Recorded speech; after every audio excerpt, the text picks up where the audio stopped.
안녕하세요 여러분, 현규쌤입니다. 자 여러분, 이번 시간에는요 선생님이랑 30번 프린트를 통해 문벌귀족 사회의 동요, 이자겸의 난과 묘청의 서경천도 운동에 관해서 공부해 보도록 하겠습니다.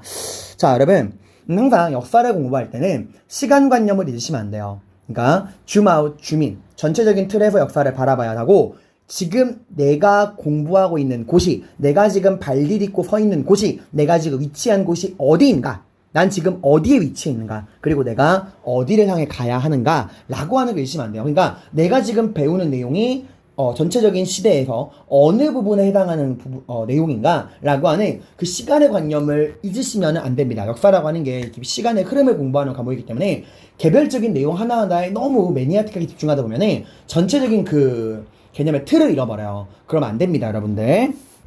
그래서 역사 매니아, 덕후라고 하는 친구들이 의외로 이런 시험을 볼 때 점수가 잘 안 나오는 경향이 있어. 그러니까 자기가 좋아하는 그 특정 분야에만 너무 집중을 하다 보니 전체적인 흐름을 놓치는 경우가 굉장히 많습니다. 그러시면 안 돼요. 그 올바른 역사 공부가 아닙니다 여러분들.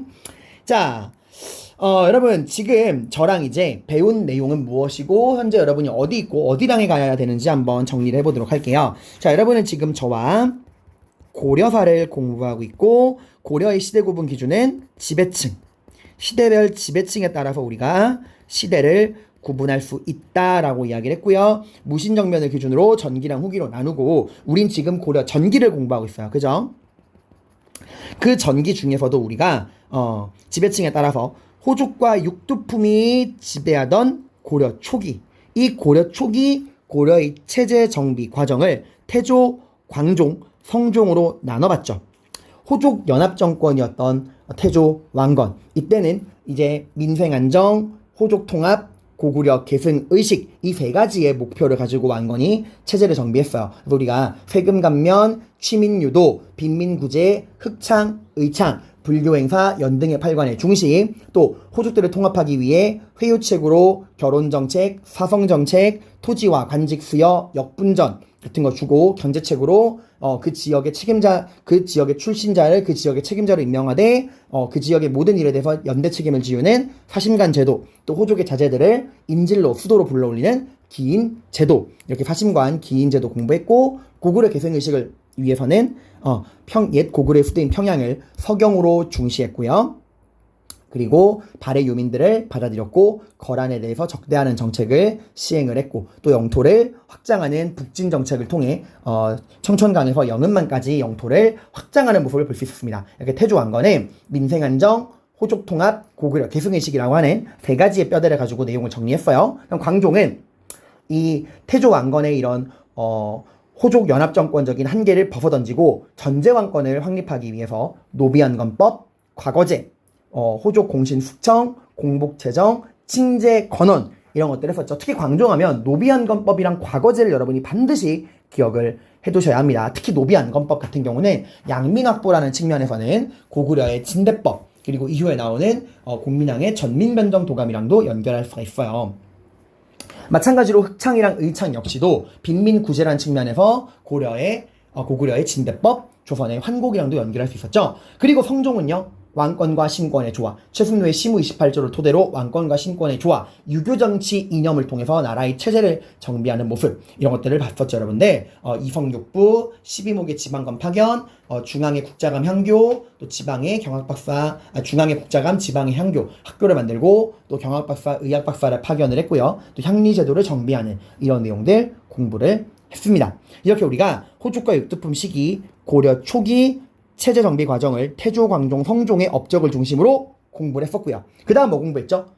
이 성종 때부터 정비된 고려의 제도를 공부했었죠. 중앙, 이성, 육부, 지방, 오도, 양계, 그 외에 관리, 등용, 제도, 음서, 과거제, 그리고 학교제도, 토지제도, 군사제도 등등 고려의 제도를 공부를 했습니다. 그리고 뭘 공부했죠? 대외관계를 공부했죠. 뭐에 따라? 지배층의 성향에 따라. 그래서 고려 초기 고구려 계승의식을 가지고 자주적이며 진취적인 성향을 갖고 있던 호족과 육두품 당시에 누구와의 관계? 거란족이 만든 요나라와의 관계 해서 그들의 침입을 막아내는 과정, 1차, 2차, 3차 해서 1차 소손영의 침입을 서희가 외교단판으로 강동육주를 획득했고 2차 거란의 성종의 침입 때 개경이 함락되고 나주로 피난갔지만 양규의 활약으로 거란군을 물리쳤고 3차 소배압의 침입을 강감찬이 귀주대첩으로 물리치고 그 결과 국경에 천리장성을 건설하고 개경에 나성을 건설하면서 국방력을 강화해서 동아시아 국제정세를 안정시켰고요. 또 이 거란의 침입으로 초조대장경과 7대 실록을 만드는 걸 봤습니다. 그리고 시대가 변해서 고려 중기 문벌귀족 신라 계승의식의 보수적이며 사대적인 문벌귀족이 지배할 당시에 누구와의 대외관계? 여진족이 만든 금나라와의 관계. 그래서 여기서는 정벌과 사대라고 하는 두 개의 키워드로 살펴봤죠. 윤관의 정벌은 윤관이 여진족을 토벌하기 위해 기마병 중심의 별무반을 만들고 동북구성을 확보했지만 오히려 동북구성을 반환하고 윤관은 귀양 갔어요. 그 이후에 힘을 기른 여진족이 금나라를 만들고 고려에 사대를 요구하니까 당시 문벌귀족의 대표인 이자겸이 그 사대를 받아들이는 모습, 이렇게까지 우리가 공부를 했어요. 그죠? 자, 그러면 오늘은 뭘 공부할 거냐? 이 초기에서 중기로 넘어와서 지배층이 문벌귀족으로 바뀌었잖아요. 이 문벌귀족의 지배기 때 고려의 정치사를 우리가 공부해 보도록 할 건데, 결론부터 말하면 문벌귀족들 간의 내부 대립, 분열, 모순을 공부하게 될 겁니다. 자, 여러분, 선생님이 예전에 내셔널 지오그래픽에서 하는 다큐멘터리를 본 적이 있어요. 그 다큐멘터리가 그 아프리카의 한 부족이 원숭이를 사냥하는 방법을 보여준 다큐멘터리인데 굉장히 인상 깊었습니다.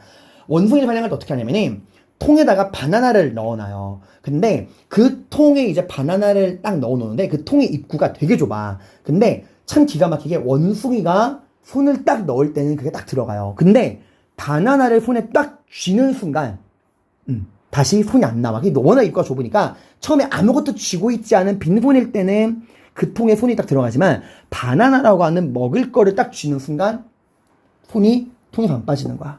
그럼 이제 원숭이가 그 바나나를 빼려고 막 끼끼끼끼 하고 막 난리가 나요. 그럼 그 소리 듣고서 이 원주민들은 유유히 걸어가서 그 통에 있는 바나나를 빼려고 막 끼끼끼 거리고 있는 원숭이를 잡아가는 거야. 자, 얘들아, 여기서 이 원숭이가 살아남을 방법은 뭐예요? 이 원주민, 사냥꾼으로부터 살아남을 방법은 뭐죠? 네, 간단합니다. 그 통에 있는 바나나, 지금 내 손에 쥐고 있어가지고 안 빠지고 있잖아, 손이. 그 바나나를 놓으면 돼요. 그 바나나만 놓으면 손은 통에서 빠지고 난 다시 자유의 몸이 될 수 있단 말이야. 근데 원숭이들은 그러잖아요. 끝내 그 손에 쥐고 있는 바나나를 놓고 싶지 않아서 발광하다가 원주민에 의해서 사냥당하고 죽임을 당하게 됩니다. 오늘 공부할 문벌귀족이 바로 그런 모습을 보여줍니다. 그들의 손에 쥐고 있는 그 바나나, 그 정치 경제적인 특권, 그거를 놓지 못해서 결국에는 문벌귀족이 몰락하는 모습을 공부하게 될 거예요. 자, 우선 문벌귀족의 성립부터 공부해 보도록 할게요. 문벌귀족의 성립 같은 경우는 우선 여러 번 얘기했던 걸 다시 한번 정리할게요. 자, 이제 우리가 이 진골귀족이 지배하던 신라가 누구에 의해 무너졌죠? 네, 호족과 육두품에 의해 무너졌죠. 그리고 이 호족과 육두품이 시간이 지나면서 개편됩니다. 그죠? 힘이 강한 애들은 중앙의 문벌귀족이 되고 힘이 약한 애들은 지방 세력인 향리로 재편된다 하겠죠. 자, 그럼 이 호족과 육두품이 문벌귀족으로 재편되는 과정을 살펴보도록 할게요. 자, 우선 문벌이라고 하는 건 뜻이 뭐라 그랬어요? 문벌. 그래서 집안 대대로 그 집안 대대로 고위관료를 배출한 명문 집안. 그거를 이제 문벌이라고 해요. 고려에서 고위관료는 5품 이상이 기준입니다. 자, 그러니까 제대로 고위관직을 독점한 명문 집안은 문벌이라고 이야기를 해요. 여기 아래다가 선생님이 문벌이라고 하는 걸 해놨습니다. 자, 이 문벌귀족이 만들어지는 과정, 정치적인 특권은 뭐였죠? 네, 바로 음서였어요. 정치적인 특권, 음서, 그늘음, 조상님의 은덕이라 그랬죠? 이 음서가 내용이 뭐예요? 네, 5품 이상 관리의 자제. 고려에서 고위 관리를 구분하는 기준 5품이라고 했죠? 5품 이상 관리의 자제는 시험을 보지 않고도 관직에 올라갈 수 있는, 그게 바로 음서였죠? 무시험 제도란 말이야. 이 자제는 이제 자식, 조카, 사위까지 해서 적용 범위가 되게 넓어. 외가도 포함이라고 했죠. 그래서 이 음서를 통해서 권력과 관직을 독점합니다. 물론 모든 문벌귀족이 음서로만 관직에 등장하는 거 아니에요. 그거 오해하시면 안 돼요. 음서를 통해서 이 관직에 등장하는 경우도 많지만 부모님 빨로 과거로도 당연히 등용되는 경우도 많습니다. 그때 제도사 공부할 때 이야기했죠. 비록 음서가 굉장히 활발하게 적용이 됐고 오품 이상의 관리들에게 외가까지 포함해서 자식, 조카, 사위까지 넓은 범위로 적용이 돼서 시험 안 보고 관직에 오를 수도 있고 또 음서로 관직에 올라도 승진 제한이 없었지만 기본적인 사회 분위기가 과거제를 좀 더 인정해주는 분위기가 형성이 되어 있었다라는 거 저번에 설명해드렸어요. 이게 완전히 심화된 건 조선시대고 아무튼 이 음서라는 걸 통해서 정치적인 특권을 누리고요. 경제적인 특권은요. 네, 바로 공음전이었습니다. 여러분 이 공음전은 뭐랑 구분해야 돼요? 전식과랑 구분을 해야 돼요. 여러분 공음전은 기본적으로 국가가 나라를 위해 일하는 공무원들에게 관리들에게 관직 복무의 대가로 주는 토지랑은 달라. 이 공음전은 오품 이상의 관리들, 높은 고위 관리로 이 문벌귀족이 된 높은 가문들에게 주는 거야. 즉 이건 신분의 대가로 주는 거예요. 이 공음전은 관직 복무의 대가로 주는 게 아니라 오품 이상의 이 명문 집안에게 신분의 대가로 주는 거고 당연히 신분의 대가로 주는 거니까 요거는 세습이 가능합니다. 자, 근데 얘들아 이렇게 공음전만 받나요? 아닙니다. 기본적으로 귀족들은 다 높은 관직에 올라있는 사람들이잖아. 그러니까 오품 이상의 관리가 되면 또 뭐도 받아요? 그러니까 기본적으로 관리들은 다 전식과를 받아요. 여러분, 자 이거 오해하면 안 돼 얘들아. 자 전식과라고 하는 건 뭐예요? 국가를 위해 일하는 관리들에게 관직 복무의 대가로 주는 토지가 전식과죠. 물론 전식과건 공음전이건 모두 소유권을 주는 게 아니라 그 땅에서 나오는 세금을 거둘 권리인 수조권을 줍니다. 수조권을 줘요. 관직 복무의 대가로. 근데 이 전식과는 당연히 관직 복무의 대가로 주는 거니까 세습이 돼야 안 돼? 안 됩니다. 일할 때만 주는 거야. 내가 관직을 그만두거나 죽으면 반납을 해요. 자, 근데 봐봐. 여러분이 9품, 8품, 7품 같은 하급 관리일 때도 그 하급 관리에 맞는 전식과를 받겠죠. 그죠? 근데 여러분이 5품 이상의 관리가 되는 순간 어떤 일이 벌어집니까?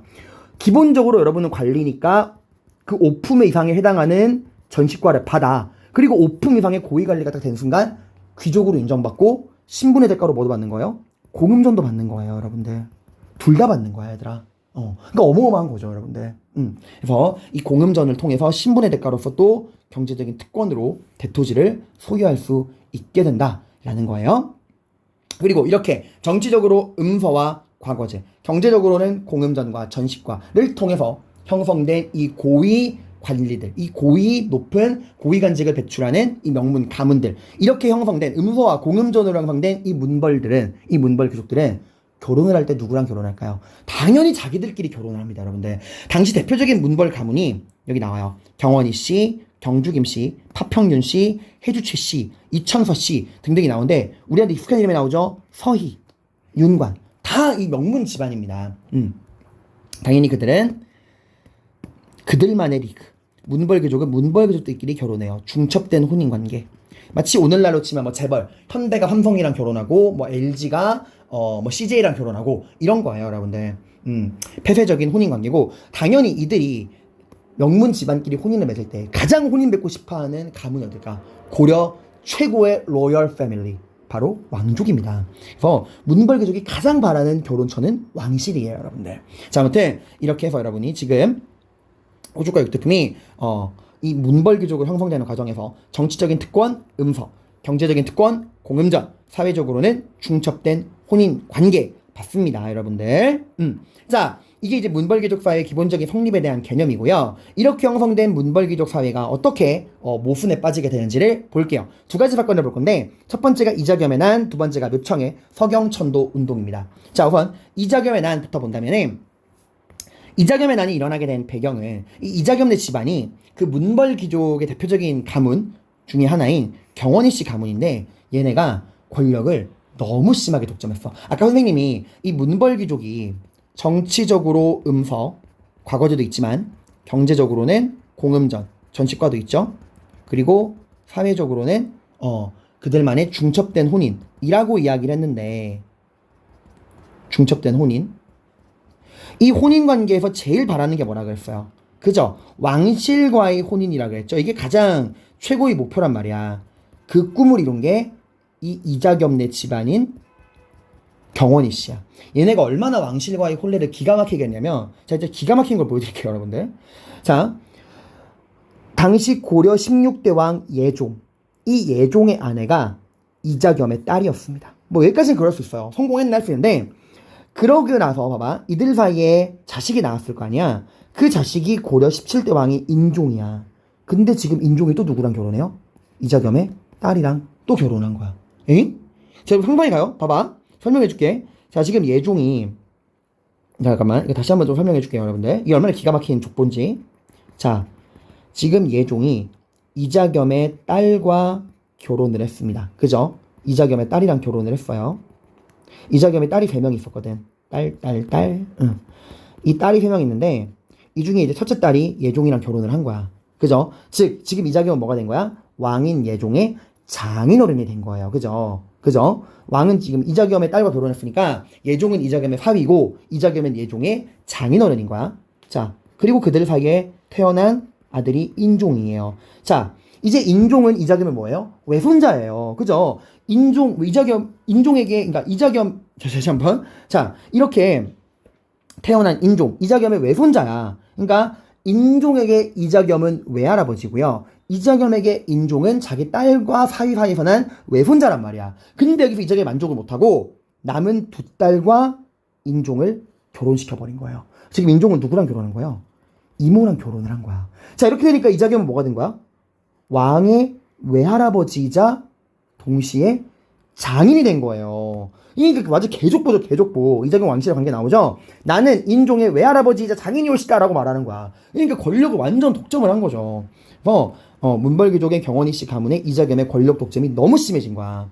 왕의 외할아버지이자 장인어른이 된 거예요. 자, 이러니까 이제 인종은 어때요? 이거 너무한 거죠. 외할아버지가 장인이 돼버린 거잖아. 이자겸이. 나라의 모든 권력이 이자겸에게 넘어가 버립니다. 그래서 인종이 불만이 많았어. 그래서 이제 이 이자겸이 왕인 인종의 외할아버지와 장인으로 이런 중첩된 왕실과의 혼인을 통해서 나라의 모든 권력을 가져가니까 인종이 불만이 생긴 거예요. 이게 지금 이자겸의 나라야, 내 나라야? 이래서 여러분, 자, 이자겸의 나는 이걸 주의하세요.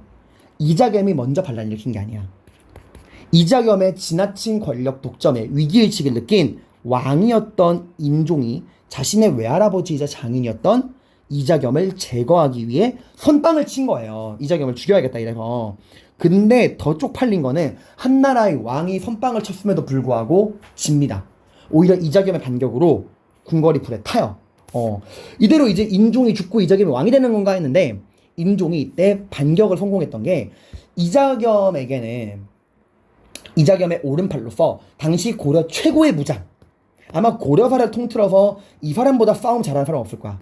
척준경이라고 하는 사람이 있었어요. 이 척준경이 어떤 사람이냐면은 여러분 저번에 그 윤관이 여진족을 토벌할 때 그 별무반을 만들어서 이 별무반으로 여진족을 토벌하고 동북 구성을 쌓았다 그랬죠. 이때 여진족을 토벌할 때 활약했던 대표적인 장군이 척준경이야. 이 사람이 이제 원래 윤관의 측근이었다가 윤관이 귀양 간 다음에는 이자겸의 측근으로 이제 돌변을 합니다. 그래서 이자겸의 오른팔로서 막 이제 싸웠던 사람이야. 그래서 인종이 처음에 이자겸을 제거하지 못한 이유도 척준경 때문에 그래요. 그래서 인종이 이거 파악을 한 거야. 아, 이자겸의 실질적인 무력이 척준경에게서 나오는구나. 내가 척준경을 꼬드겨야겠다. 이래서 궁궐이 불에 탄 이후에 이제 인종이 척준경을 매수해요. 척준경을 살살 꼬드겨. 그래서 척준경을 살살 꼬드겨서 이 척준경의 힘으로 이자겸을 숙청합니다. 그 이후에 척준경도 제거돼요. 자, 이게 이제 이자겸의 난인데 그냥 개막장이죠, 여러분. 결과 왕권이 약화될 수밖에 없습니다. 반란을 진압을 해서 무조건 왕권 강해지는 게 아니야. 우리 생각해봐. 신라 중대, 우리 생각해봐요. 통일신라 중대, 신문왕 시기의 김음돌의 날. 그 김음돌의 날은 왕이 굉장히 스무스하게 진압을 했기 때문에 오히려 이 김음돌의 날을 계기로 신문왕이 진골귀족을 숙청하고 왕권이 강화되었죠. 근데 신라 하대 김원창의 난이나 장보고의 난은 왕권이 약화였죠. 그걸 너무 힘들게 진압을 하니까. 그래도 마찬가지야. 지금 이자겸의 난 왕이 선빵을 치고도 궁궐이 불에 타고 겨우겨우 이자겸의 부하를 매수해가지고 겨우겨우 이긴 거란 말이야. 당연히 왕실의 권위가 땅에 떨어지고 왕권이 약화됩니다. 그리고 이거는 문벌 귀족 사회의 내부 대립과 분열과 동요를 보여주는 거야. 봐봐. 지금 선생님이 그랬죠. 권력은 조화와 균형이다. 너무 지나치게 어느 한쪽으로 권력이 집중되면 불만이 생긴다. 근데 지금 권력이 누구한테 몰렸어요? 문벌 귀족들 안에서도 이 경원이 씨 집안, 이자금네 집안에게만 모든 권력이 몰린 거야. 그죠? 이래가지고 결국에 왕이랑 싸움이 난 거예요. 이런 문벌 귀족 사회의 이런 분열을 보여주는 겁니다. 이게 바로. 근데 이 이후에 문벌 귀족들은 정신을 못 차립니다. 자, 봐봐요. 강렬히 설명드리면 이거예요. 지금 이 경원이 씨 집안이 너무 지나치게 권력을 독점을 해서 이자겸네 집안이 독점을 해서 왕이랑 싸움이 났잖아. 그 이후에 이자겸네 집안이 제거가 됐잖아. 그럼 이제 권력을 나눠 가졌냐? 그게 아니야. 오히려 왕권은 땅에 떨어지고요. 문벌 귀족들끼리 싸움이 나. 이자겸이 가지고 있던 권력 누가 가져갈 것이냐 이래가지고 당시 수도에 있던 이 문벌 귀족의 대표, 아무래도 문벌 귀족들이 가장 힘이 센 건 수도 지방이란 수도일 거란 말이죠. 이 개경 세력, 이 개경에 있는 이 중앙의 문벌 귀족들이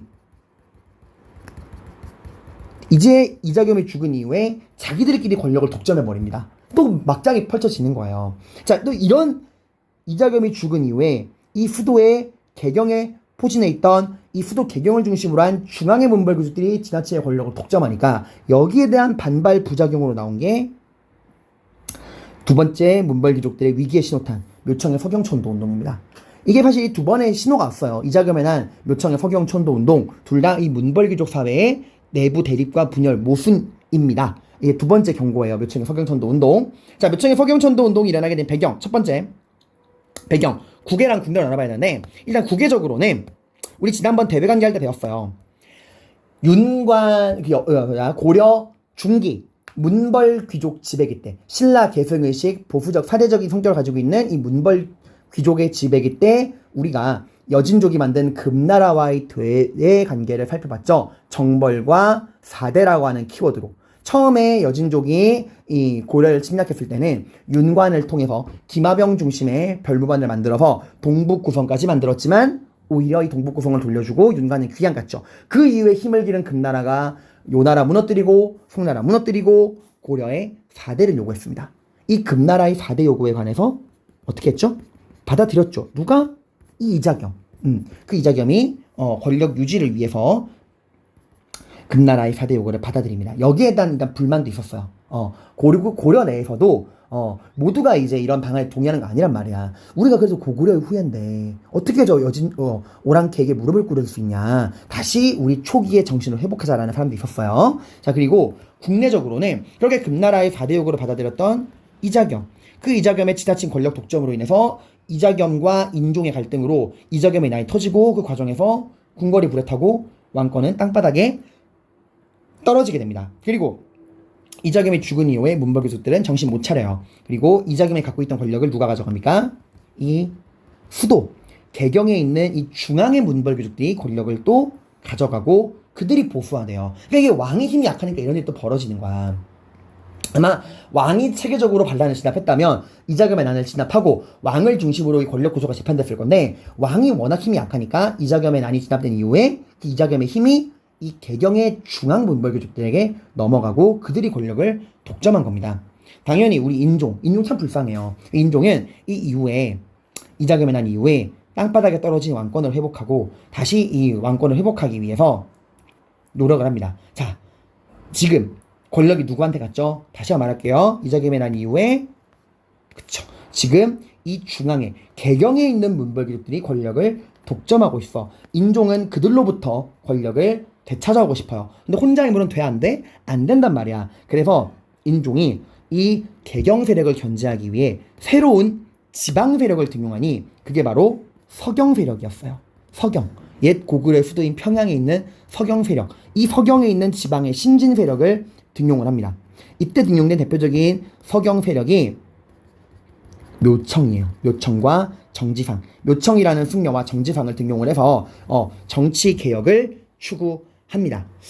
자, 결국에 여러분 이 묘청의 서경천도 운동은 문벌귀족 사회의 내부 대립이에요. 개경파와 서경파의 대립입니다. 이걸 다시 한번 정리해드리면 결국 여러분 이 묘청의 서경천도 운동은 문벌귀족 사회의 내부 대립이에요. 내부 대립. 내부 대립이라 자 다시 한번 누가 누구의 싸움이요? 네. 이자겸의 난 이후에 권력을 독점하고 있는 이 중앙 출신의 문벌귀족. 얘들 어느 지방 애들이야? 수도인 개경. 이 개경 세력인 중앙 출신의 문벌귀족들과 이들로부터 이제 권력을 빼앗고 싶은 누구? 인종이 등용한 지방 출신의 신진 세력들. 바로 지방 출신의 문벌귀족. 자, 여러분 참고로 다 문벌귀족입니다. 얘들 이 지방 출신의 문벌귀족. 얘들은 신진 세력이죠. 어느 지방을 중심으로 한 서경. 이 서경을 중심으로 한 새로운 신진 세력. 이 둘 간의 갈등이야. 우리 묘청의 서경천도 운동은 이자겸의 난 이후에 권력을 독점하고 있는 중앙 출신의 문벌귀족 개경 세력과 이들로부터 권력을 되찾고 왕권을 회복하기 위해 인종이 등용한 지방 출신의 신진 문벌 귀족 서경 세력, 이들 간의 내부 대립이 바로 묘청의 서경천도 운동입니다. 자, 이렇게 인종에 의해서 새롭게 등용된 이 지방 출신의 신진 문벌 귀족 개경 세력과 기존의 권력을 잡고 있던 중앙 출신의 문벌 귀족 개경 세력 간의 대립이 벌어집니다. 이게 바로 서경파와 개경파의 대립이에요. 자, 이제 우리가 이 서경파와 개경파를 비교해 보도록 합시다. 자, 개경파의 대표, 인물 중요합니다. 개경파의 대표는 우리한테는 삼국사기의 저자로 알려진 김부식이에요. 김부식이 이 개경 문벌 귀족을 이끄는 대표였고요. 이 새롭게 등용된 지방 신진 세력인 서경파는 승려 묘청 그리고 정지상 이들이 중심입니다. 자, 출신은 서경파는 이 지방 출신의 신진 세력이죠. 서경. 그리고 개경파는요, 중앙 출신의 문벌 귀족입니다. 개경을 중심으로 하고 있고요. 자, 그리고 이 서경파의 사상은 뭐냐면은, 서경파는 이렇게 이야기합니다. 지금 나라꼬라지가 말이 아닙니다. 이자겸이란 역적이 금나라의 4대를 한 것도 모자라서 이자겸의 난으로 수도 개경의 궁궐이 불에 탔습니다. 지금 고려가, 이 자랑스러운 고구려의 후예인 우리 고려가 어쩌다 이 모양 이 꼴이 됐습니까? 이건 바로 고려의 수도 개경, 이 개경의 기운이 다해서입니다. 이제 그 기운이 다한 개경을 버리고 우리가 새로운 곳으로 옮겨가야 합니다. 그 나라를 부흥시킬 수 있는 새로운 기운은 어디에 흐르냐? 옛 고구려의 기상이 살아 숨쉬는 옛 고구려의 수도 서경, 그곳이 새로운 중심지고 그곳에 지금 이로운 기운이 모여들고 있습니다. 우리가 그 새로운 기운이 흐르는 옛 고구려의 수도 서경으로 수도를 옮겨야 합니다 라고 이야기를 해요. 자, 이거 말 들어본 레포토리 아니에요? 그죠? 신라 말에 이 신라 수도인 경주는 기운이 다했다, 새로운 곳으로 옮겨가야 한다 라고 했죠. 이게 바로 뭐야? 자연환경이 인간의 운명에 영향을 준다. 바로 풍수지리설이에요. 그래서 이 묘청을 중심으로 한 서경파는 풍수지리설에 의거해서 우리가 수도를 옮겨야 한다. 어디로? 서경으로 라고 이야기를 한 거예요. 이걸 관해서 개경파는 어떤 생각? 반대합니다. 당연히 수도를 옮겨야 반대할 수밖에 없죠. 지금 수도가 개경이고 자기들이 권력을 쥐고 있는 게 수도에 기반해서인데 지금 수도를 옮기자는 거잖아. 근데 이 김부식과 이 개경파가 이런 묘청의 서경파의 이런 풍수지리설 주장에 반대할 때 유학을 근거로 해요. 기본적으로 이 김부식을 중심으로 한 중앙 출신의 문벌귀족들은 유학을 기반으로 하는 유학자들이었거든요. 여러분, 유학은 굉장히 합리주의적인 사상입니다. 유교적 합리주의.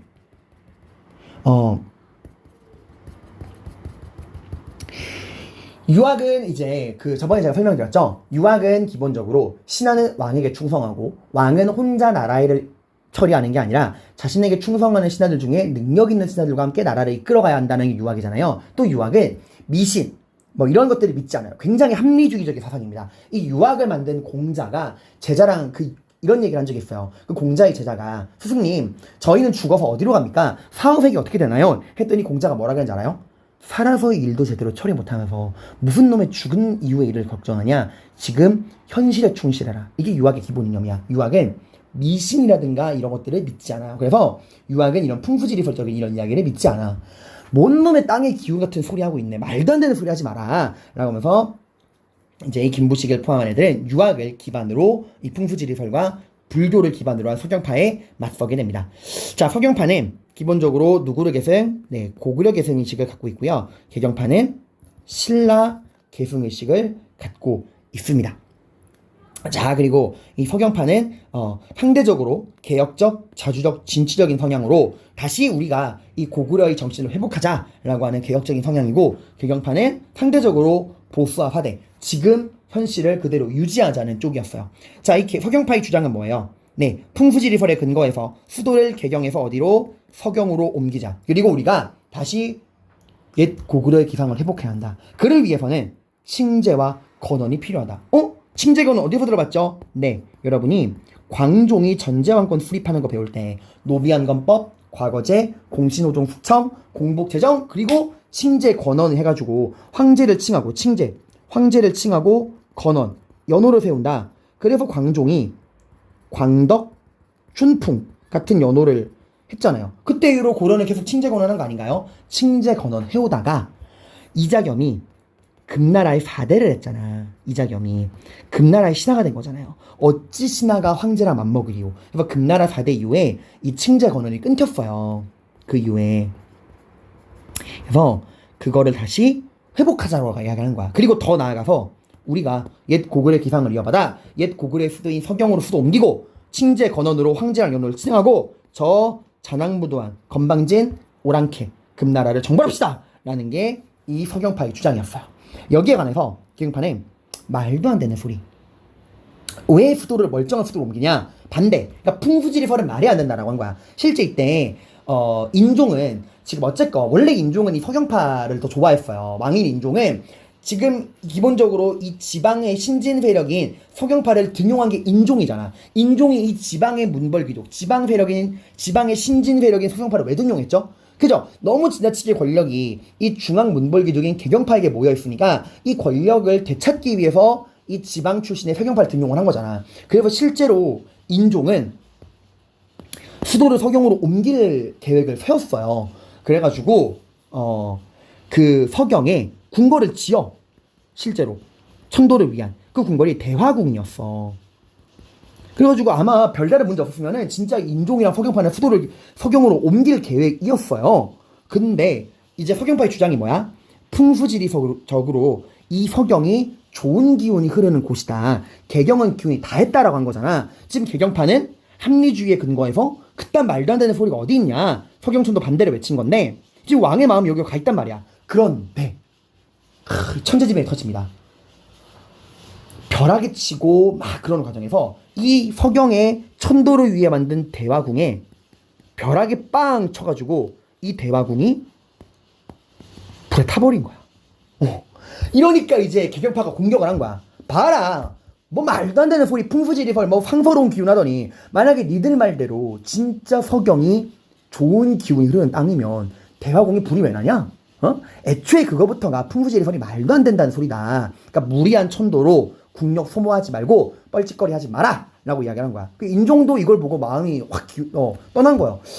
얘는 말도 안 되는 소리 아니었나? 라고 이제 인종의 마음이 떠나간 거야. 그리고 또 개경파는 지금 함부로 칭제건원 했다가는 금나라의 성질을 건드릴 수 있다. 지금 금나라가 어떤 나라냐? 요 나라마저 무너뜨리고 송나라마저 무너뜨렸는데 우리가 지금 우리의 힘만으로 어떻게 그들을 이기겠다고. 지금 우리가 함부로 칭제건을 했다가 금나라가 쳐들어오면 감당할 수 있냐? 칭제건을 하면 안 된다. 그리고 뭔 놈의 금국정벌이냐? 현실적인 이야기 해라. 금나라 현실적으로 우리는 금나라의 4대하는 정책을 유지해야 한다라고 이야기를 합니다.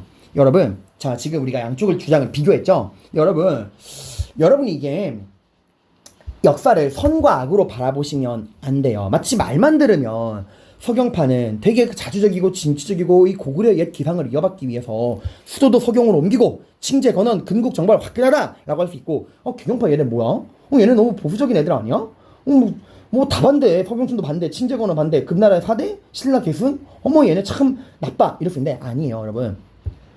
역사는 선과 악의 흑백으로 바라보시면 안 됩니다. 일단 개경파가 이렇게 서경춘도 반대하고 친재건은 반대하고 금나라의 4대 하자 이랬던 거는 참고로 왜 그러냐 결정적 이유가 있어요. 당시 개경파의 대표인 김부식 있죠. 이 사람이 그 선생님이 저번 시간에 설명했을 건데 금나라가 송나라를 무너뜨리는 과정에서 송나라의 수도가 함락되고 송나라의 황제들이 금나라의 포로로 끌려간 정강해변이라는 게 있었다고 했죠.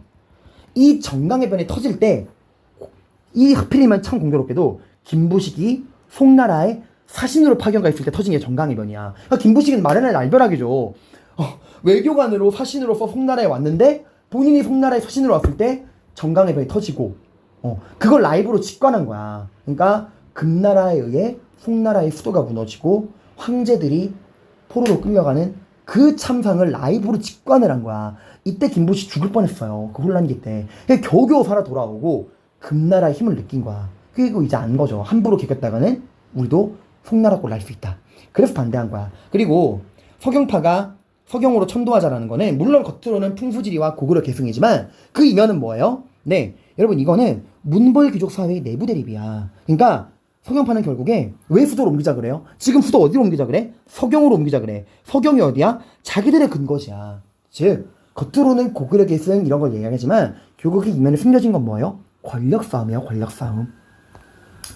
중앙 출신의 개경파를 중심으로 한 그들과 이 지방의 서경을 중심으로 한 이 문벌귀족 간의 권력 다툼이야. 그러니까 결국 자기 중심지를 수도로 삼자 이거예요.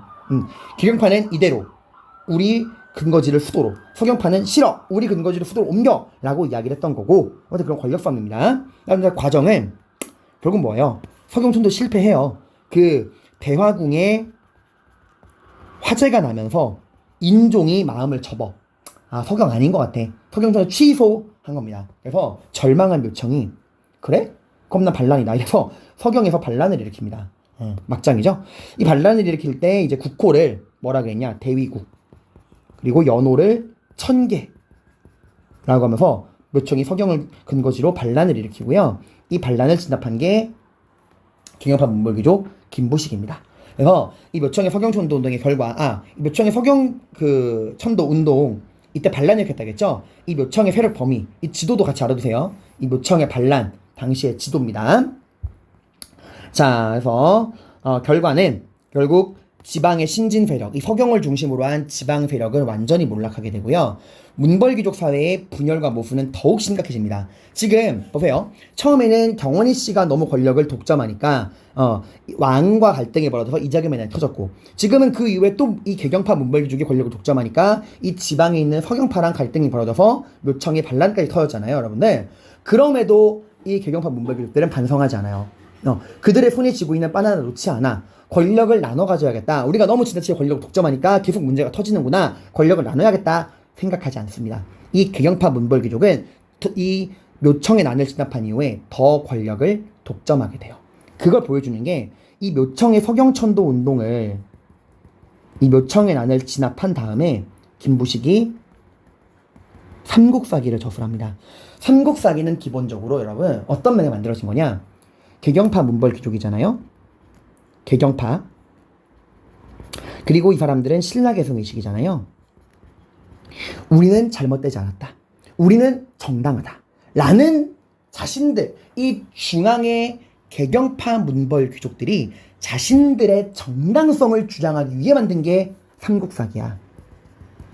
그래서 삼국사기는 누구 중심으로 쓰여져 있어요? 네, 신라 중심으로 쓰여져 있는 책이에요. 그래서 고구려 백제 신라 역사서를 쓸 때 신라의 건국 연원을 가장 먼저 만들어진 나라가 신라다. 고구려가 아니라 백제가 아니라 신라가 제일 먼저 만들어졌다라고 이야기를 하고, 그 책을 보면은 신라를 중심으로 쓰여져 있어요. 그래서 고구려랑 백제에 관해서 굉장히 부정적으로 묘사하고 있어. 특히 신라를 가장 많이 괴롭혔던 백제는 거의 막 악의 소굴입니다. 이렇게 서술이 돼 있어요. 삼국사기는 기본적으로 훌륭한 역사서인 동시에 이 신라 계승의식을 갖고 있던 개경파 문벌귀족인 김부식이 묘청의 서경천도 운동을 진압하고 자신들의 정당성을 입증하기 위해 신라를 중심으로 해서 쓴 역사책이기도 해요. 그래서 결국 반성하지 않은 문벌귀족들은 사냥꾼의 손에 의해 최후를 맞이합니다. 그게 바로 뭐죠? 네, 그게 바로 무신정변이에요. 그래서 이 무신정변과 묘청의 난 사이에 쓰여진 게 삼국사기입니다. 그래서 이 묘청의 서경천도 운동을 평가한 유명한 그 말이 있어요. 신채호. 이게 여러분이 근현대사 시간에 굉장히 중요하게 배울 분이에요. 일제강점기 독립운동가이자 역사학자예요. 독립운동가인 동시에 역사학자신데 이분께서 조선사 연구초라고 하는 책을 씁니다. 그 책에서 묘청의 서경천도 운동을 뭐라 평가했냐? 조선 역사 1000년 제1대 사건이다. 왜 그럼 이게 조선 역사 1000년 제1대 사건이냐? 진짜 아쉽다. 이게 진짜 우리 역사의 터닝 포인트였다. 신채호는 이렇게 말합니다. 이 묘청의 서경천도 운동은 묘청을 중심으로 한 고구려 계승의식을 가지고 있던 개혁적이고 자주적이고 진취적인 세력과 이 김부식을 중심으로 한 이 신라 계승의식의 보수적이고 사대적인 이 두 집단이 붙었는데 이때 만약에 이 묘청을 중심으로 한 이 고구려 계승의식의 개혁적이고 자주적이고 진취적이었던 이들이 이겼더라면 우리 역사가 정말 개혁적이고 자주적으로 흘러갔을 건데 이때의 김부식을 중심으로 한 이놈 새끼들이 이 보수적이고 사대적인 새끼들이 이김으로써 우리 역사가 그 이후로부터 보수적이고 사대적으로 흘러갔다. 그러니 어찌 이게 조선 역사 1000년 제1대 사건이 아니겠느냐라고 말을 한 거예요. 근데 여러분 이거는 제가 아까 했죠. 이 묘청의 서경천도 운동은 기본적으로 문벌 귀족들 간의 내부 대립이야. 권력 싸움이요. 중앙 출신의 문벌 귀족 개경 세력과 이 지방 출신의 신진 세력인 서경 세력이 권력을 놓고 싸운 내부 대립에 불과합니다. 자, 근데 왜 신채호는 이렇게 묘청을 긍정적으로 평가했냐? 이거는 그분의 개인의 의견이기도 하고요. 시대적인 상황을 봐야 돼. 지금 이분이 이런 책을 쓸 때 상황이 어때요? 우리가 일본의 식민지였단 말이야. 그러니까 지금 어때요?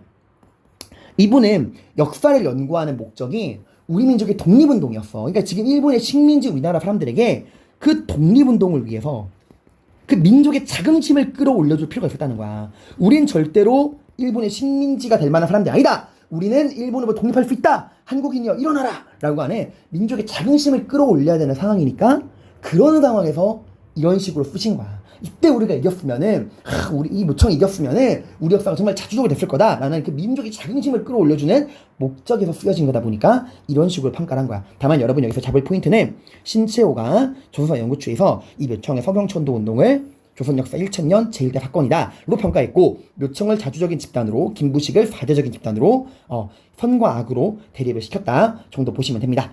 자, 나머지 이런 자료들 선생님이 여러분이 공부할 때 읽어보시면 다 도움되게 자료들 살펴봤으니까 이 자료들 여러분이 공부하시고요.